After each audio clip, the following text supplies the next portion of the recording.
ሰፊ ልቡና የሚገኘው ከመፈተን ነው። ተፈትኖ የማያውቅ ሰው አትንኩ ይባይ ነው። ከሰው ጋር መኖር የማይችልም። ስለዚህ እግዚአብሔር ከመከራ የተነሳ አሰፋልኝ ያለ ቅዱስ ዳዊት ለዚህ ነው። መከራ ትዕግስትን እንዲያደርግ፣ ትዕግስትን ተስፋን እንዲያደርግ እናውቃለን። ተስፋ ደግሞ አያሳፍርም ይላል ቅዱስ ጳውሎስ። መከራ ትዕግስትን ያደርጋል። ትዕግስት እንድናገኝ ብርቱ እንድንሆን። የሰው ልጅ እንደ አትክልት ነው።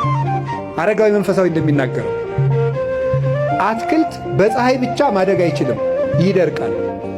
በዝናብ ብቻ ማደግ አይችልም፣ ሽባ ይሆናል። ስለዚህ ዝናቡ ያበቅልና ያሳድገዋል፣ ፀሐዩ ያበስለውና እንዲያፈራ ያደርጋል። ስለዚህ ሐሩሩን መከራ አድርጉት፣ ዝናቡን ደግሞ የእግዚአብሔር ቸርነት አድርጉት።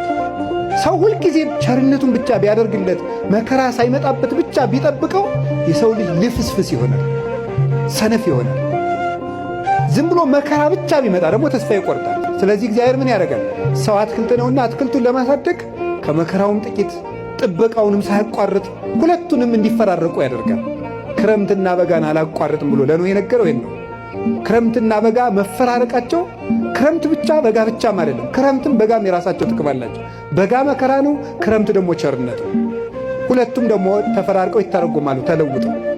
ስለዚህ እግዚአብሔር እንደዚህ የሚያደርገው ለምንድነው ሳለ እንድንበስል ከመመከራህ ለሃይማኖትክሙ ቅዱስ ጴጥሮስ እንደተናገረ ወርቅ የሚጠነክረው በመከራ ነው፣ ተፈትኖ ነው የሚጠነክረው።